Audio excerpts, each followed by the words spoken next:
Sunday. Let's take a trip. Hey Google, take me to the Fortress of Louisbourg. Got it. The Fortress of Louisbourg National Historic Site. Start. So we're going to take a little trip. It's a beautiful Sunday. We're downtown Sydney, and we're going to let our GPS take us to Louisbourg. I know how to get there, but be interesting to know what it takes to get there, how much energy, how much back. And there are some charging sites set up by the federal government at the historic site, and we might have a look at those. It'd be kind of cool as well. It's 11:37. We're looking at 39% charge, and the GPS is telling us that we're going to get there in 41 kilometers, about 12:15, and we're going to have about a 30% charge left when we get there. So it's a great day for that drive. Fortress of Louisbourg is a National Historic Site. It was originally built, or I guess came about from some original settlements that date back to like the 1713, 1715 time frame. The fortress was prominent in the battle for control of North America between the European powers. The English wanted it, the French wanted it. There was even some Spanish. I don't want to say colonization because I don't think they actually set up a colony, but Sydney Harbor was originally known as Spanish Bay. So obviously the Spanish were there for some time. The fortress was fought over predominantly by the English and the French. There were two battles, 1745 and I think 1758. In both of those battles, the English won. In the first battle, they won the fortress, and subsequently, due to treaties in Europe, gave it back to the French, necessitating the second battle at a later date, a number of years later. The European powers were using North America as basically chess pieces in their own wars of conquest and control, most notably in 750. I think that was the 7 Years' War. So there was a lot of historic activity in the area. The reason they wanted, I guess, some control or some influence in this region was because of fishing. The Grand Banks off of Newfoundland and off of Cape Breton were very, very productive, and it was economically important for them to have a presence in order to control that resource. The other settlements in the area, Quebec, up in the mainland, lower Canada. I don't think it was called Lower Canada at the time, but Quebec was a major settlement of the French, obviously, and Halifax was actually started by the British as a response to the Fortress of Louisbourg. The British felt that the French fortress was a threat to their control of the area, to their economic interests. So they needed an answer to that, and the establishment of Halifax was just that. The French had an interest in the area because of the fishing, and the fortress was seen as a guard post for their interests. It guarded the entrance to the St. Lawrence.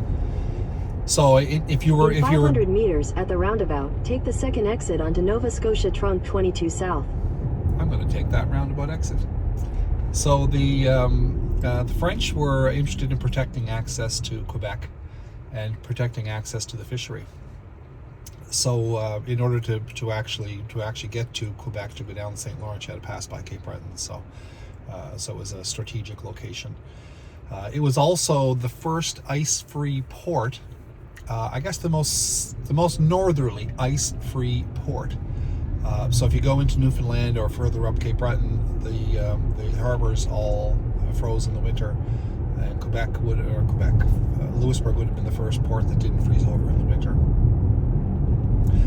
It also, with the presence, and I guess previously it had been it had been a fish processing facility. Wasn't like anything we would recognize today as being fish processing. Exit the roundabout onto Nova Scotia Trunk 22 South. But continue for 33 kilometers. 33 kilometers to go. They would have a settlement there where they took fish that came in off the boats and they would dry them for transport, dry them and salt them for transport back to Europe. And fish was a staple because the Catholic Church had put basically, what's the word for that? A mandate, a dictate, or something to that effect, where Catholics had to eat fish on Friday. So fish was an important staple, an important commodity. So they would take the fish and they would lay it out on racks to dry, and they would salt it in the sun. And when it was dried and salted, it was effectively preserved, so it could be put back on ships to take to Europe. Salt cod, not one of my favorites, but it is a traditional foodstuff in Atlantic Canada. You normally have to soak the salt cod in order to get the salt out of it to make it edible. It's still pretty salty in the end. So it's an interesting historic site, and we're currently traveling on the Myra Road. The Myra Road. I'm going to go back to my grade 6 history teacher, who had a fascination with Louisburg. Myra Road was the Grand Chemin de Mer. I probably mispronounced that. The Great Myra Road, and it ran between Louisburg and, at the time, Spanish Bay, which is what Sydney Harbour was called. It was quite a construction. Roads through the wilderness at the time in North America were rare. Transportation was predominantly by boat. We kind of lose that inference now. Like, we travel so easily on roads, and we have connecting highways going everywhere. And the slow transport by boat, by comparison, seems like a waste. But compared to hacking your way through the forest with a machete, trying to make your way, or going over pothole-filled roads, muddy roads, boats were a luxury. So the Grand Chemin de Mer was notable in its day. Notable because, first of all, it existed. Second of all, it was quite a construction. It was said that the two carriages could pass side by side on the Grand Chemin de Mer, which made it quite a construction. One of the oldest roads in North America, really. Myra Road is interesting as well. There's a history of settlement here after the the American Revolutionary War. At the time, or after the Civil War, there were loyalists still loyal to the crown, and of course, after America had successfully defeated the British, one might say the British kind of walked away because it wasn't worth the hassle, but I'll leave that for further discussion. Loyalists had to basically, I don't want to say flee, but were probably not too far off. They were considered persona non grata, having sided with the British Crown in that conflict, so they had to get out of town. And the British Crown made efforts to give them land and give them a place to go. A lot of loyalists went to what is now southern Ontario. A lot of loyalists went to New Brunswick, and there were a number that also came to Nova Scotia. Most notably, the area we call now Myra Road. So the British government would give tracts of land to these loyalists as a reward, I guess, a place to go and reward, so they could kind of move to an area and they could farm. So the original tracts of land were granted to a number of people, including now this is local lore legend. I got to do some more research on this, but I'll tell the story anyway, including the Peters. Now, I believe the story goes that the Peters originally were somehow related to, or were involved in the government of the New York colony, and I believe one of them may have been the governor of the New York colony. We'll have to, or at least a high-ranking official.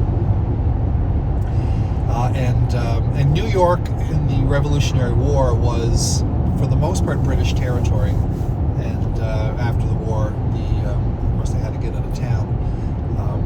The Peters were reported to be involved in a plot to assassinate George Washington.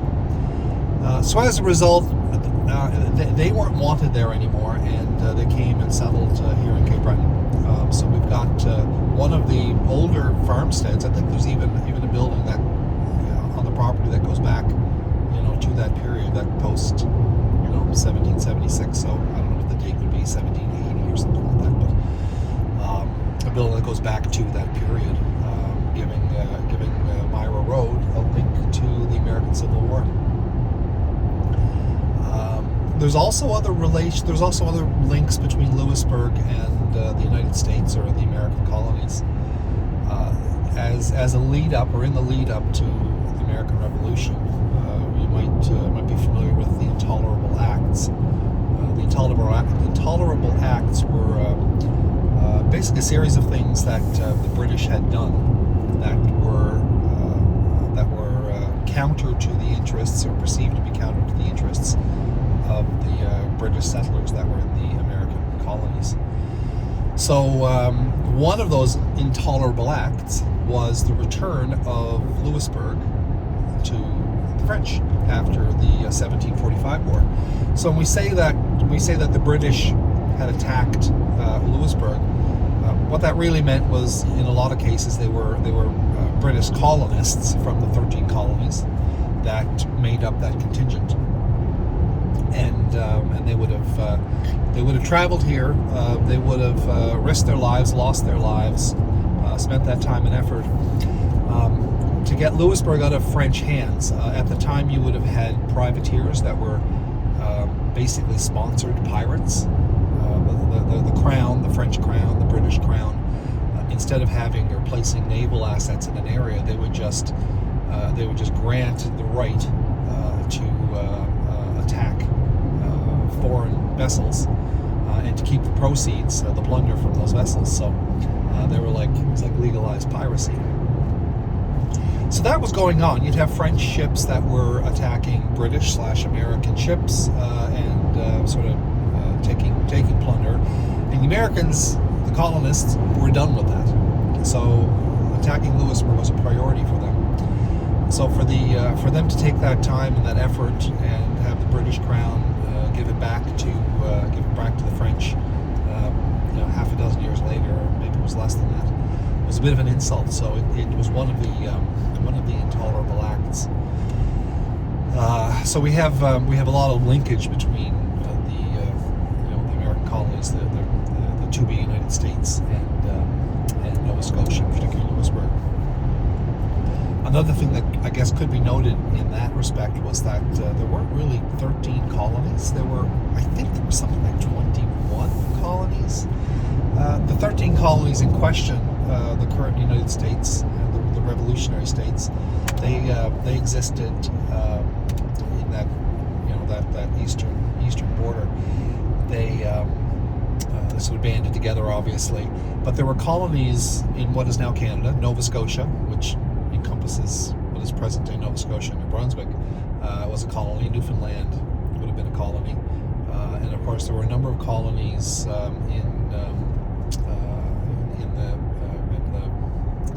what's the word I'm looking for? Down in the south, Jamaica and those islands.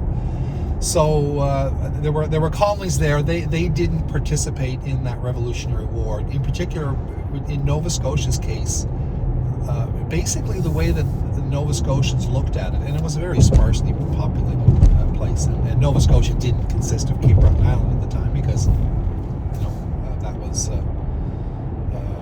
actually would have been at that time captured, but in any case, previously French territory.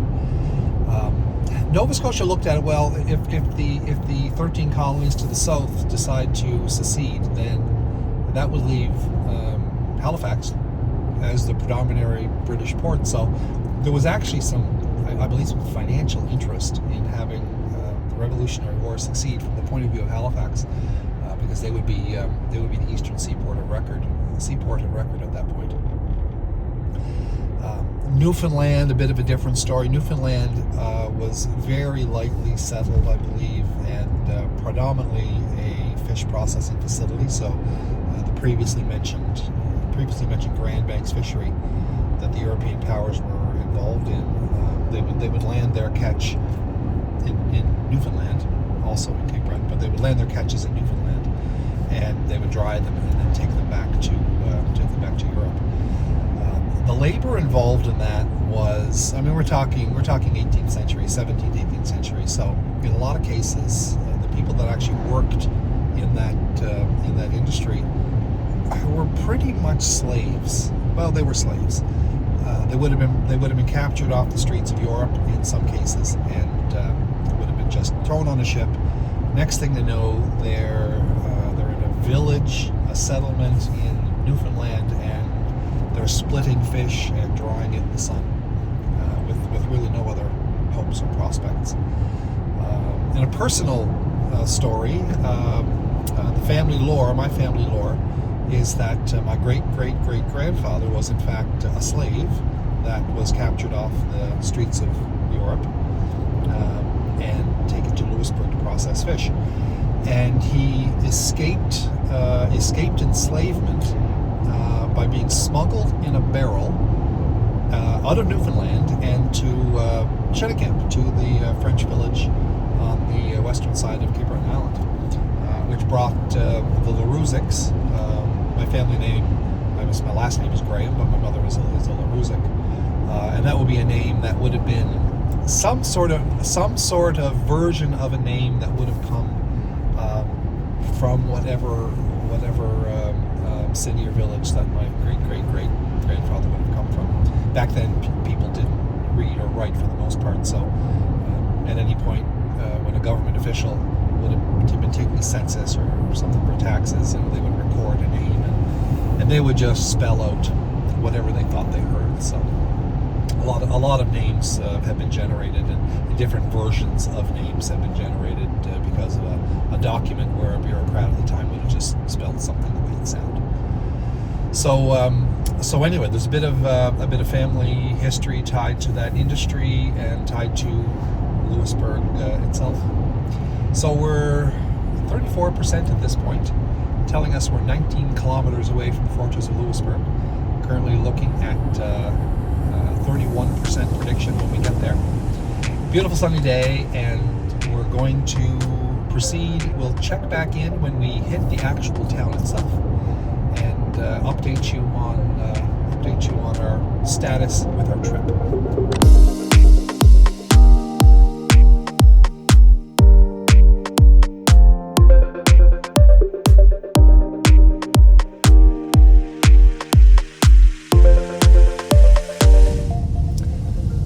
So here we are in the town of Louisbourg. The town of Louisbourg would have I guess, date back to after the fall of the fortress in 1758, when we had American soldiers that British soldiers that took part in that battle, and they would have stayed. The British at that point in time kept the fortress, demolished the fortress. Because of the way that the situation had been handled previously by the British, they were afraid that it will be handed back yet one more time.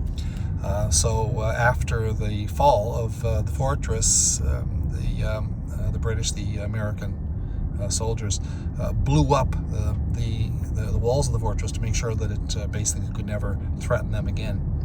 And a number of the soldiers actually stayed and started what would now be the village of Louisbourg. That situation continued. It continued as a fishing village for several hundred years, 150 years, whatever the time frame is. And eventually in the 1970s, the other major industry in the area in Cape Breton Island, the coal industry, was faltering. And the Canadian government had decided as an economic development program to try to find employment for the unemployed coal miners that were in the area. And they hired a number of them to rebuild the fortification. So going back to the early 1970s, the current site would would basically be a field, a number of mounds, with really very little, if any of the fortifications actually present. So in the 1970s, they began to rebuild, to do the research. They excavated the site and opened it as a National Historic Site for the public to visit. It is one of the more impressive National Historic Sites in the country, and definitely in Cape Breton. So if you're visiting, you definitely want to hit up the fortress. If you're a local, you probably have been there, but if you haven't been there in a while, you might want to take another trip. It's historically significant. It's really interesting, and it's impressive to see. We'll be heading there, and hopefully we're going to get in around, I'm going to call it the backside, so I can show you a little something special. So we've gone past the visitors' parking lot, where you would normally, if you were a tourist, you'd come in and you'd park your car, and you'd go into the visitor center, you'd get your ticket, and you'd get on the bus that takes you to the actual site itself. I can just see the fortress in the distance off now. So we're heading up on Kennington Cove Road, or the road to Kennington Cove. Kennington Cove was the site of the landing of the American force, the British force that came in and ultimately took the fortress in 1758. The commander of that campaign was Commander Wolfe. And after the Battle of Louisbourg, I think it was a 6-week siege. And if I recall, again, my grade 6 history teacher, who had a fascination with the fortress, the duration of the siege was 6 weeks because honor dictated that they hold out for at least 6 weeks. They were a fortress at the edge of the known world. It was an impressive structure. At the time, King Louis XIV, who built the fort, complained that the cost of the building was such that he expected to see the walls of Louisburg rise over the horizon. So it was an impressive fortress, but nonetheless it was isolated. So there wasn't help to be had in order for a French force to come over and protect against the incoming British. Would have taken many months. So the fortress was pretty much on their own. It was a foregone conclusion that really they would have to ultimately surrender.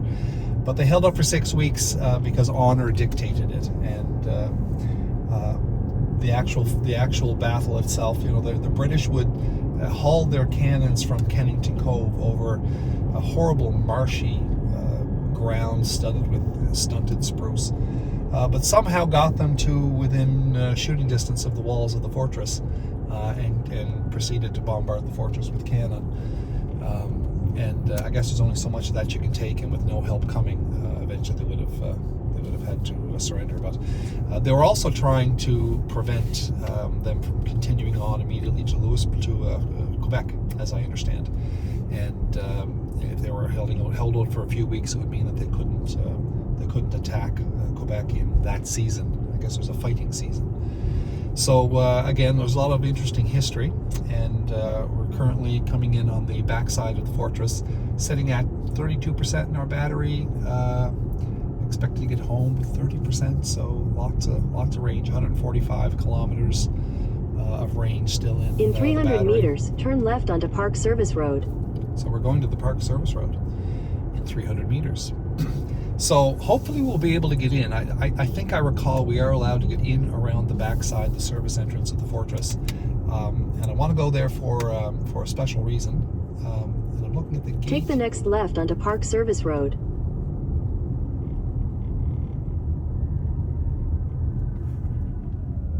And the gate is closed, so we're not going to be able to get around the backside of the fortress as I had hoped. So we're going to do plan Continue for B. 2 kilometers. I'm going to hit stop on that. So we're going to go to plan B, which, and that might be closed too, I don't know, the parking area. But before we get there, we'll probably take a stop and walk up to see the actual fortress itself. We'll take a little bit of a tour and conclude our visit there. I wanted to get in around the backside because they've got one of the, I guess one of the service buildings in around the backside. It's an impressive stone fortress. You'll see it in a minute. But they actually have EV chargers at the administration office, the service office, in around the backside of the fortress. So we've got this 18th century fortress dating back to 1756, and one of the newest installations is a set of EV chargers. I thought that was kind of interesting. There are actually EV chargers in the visitor parking lot as well. We'll probably take a peek at them. So here we are at the fortress entrance. This is where the buses would take you up, and you can see that it's gated. This causeway takes you over to the fortress, but at the time in 1758, this causeway didn't exist. This would have been the result of one of the ships in the harbor breaking loose and floating over here and sinking. And over the years, it kind of built up and ended up being a causeway. And of course, the government, when they built the fortress, they've extended it and turned it into a real road. So we're on the edge of the fortress area. You can see the harbor, Louisburg Harbor, back in 1758, 1744. This would have been filled with ships conducting trade and taking fish back to Europe. We're going to walk up to the edge of the fortress so you can get a bit of a better look, but you can see it in the distance here. See how? So it's windy here at the fortress today. I'm just sort of on the leeward side of one of the outbuildings. This will be an example of one of the hundreds of commercial establishments, I guess, that will be outside the fortress walls that represented the mercantile class. They were the ones processing the fish, they were the ones doing the trade, and there would have been this whole area of encampment outside the fortress that represented that interest. If you kind of look around, you'll start to see the harbor again, and you'll see the gate to the fortress in the background and the King's Bastion. We're going to take a little walk up there and have a look a little closer. This would have been the main commercial entrance to the fortress, and people would kind of come in and out. It'd be a sentry-guarded fortress where you had to kind of get by the gate, and if you visit here sometime in the summer when the season's open, you'll be challenged at the gate by one of the guards who will ask you why you're coming into this fortress. What's your business here? So we're walking up to the main gate of the Fortress Louisbourg. This is the Dauphin Gate, and you can see how majestic it is. There's an actual, honest-to-God moat around the fortress. So at this point, you would be challenged by a guard as to what your business is.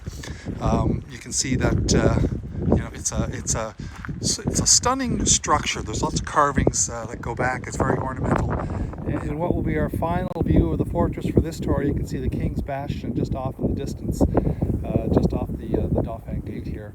So that large structure in the background with the tower, that would have been where the governor would have lived. That would have a church. Of course, the Catholic religion was important to France at the time, and that's where the administration for the town of Louisbourg would come from. And behind the rest of the walls, there would be what you'd find a 17th or an 18th century French town with all the commercial activity and houses and governance and pubs and bars that you'd expect to find in a town.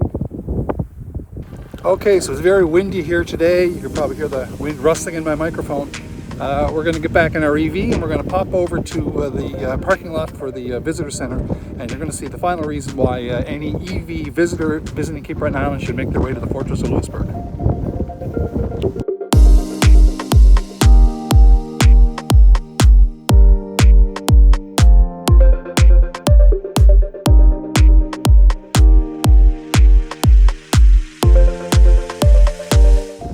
Man, I am going to have to get myself a wind shroud for this. I apologize for the wind noise, but we are in Louisbourg. So this is the real reason why Louisbourg should be on the hit list of any EV traveler. As anyone going through the Parks Canada system knows, we've got free EV charging available at the National Historic Sites. This one is in parking lot number 1. So if you have an EV, you're going to want to go to parking lot number 1. And we got 4 Tesla NACS connectors and 2 J1772. So if you have an adapter for 1772 that converts to NACS, then you can probably use one of the NACS connectors as well. They're level 2, and so it means they're probably, I don't know exactly what the rate is, 4, 5, 6 kilowatts. But the other good news is that Louisbourg is not a 1 or a 2 hour visit. Louisbourg is something you really should plan the whole day for. So this is an opportunity, to hit up a national park and really take advantage of the flow of governmental free electrons from the fountain of Parks Canada. It's a great historic site. It's a good charging opportunity.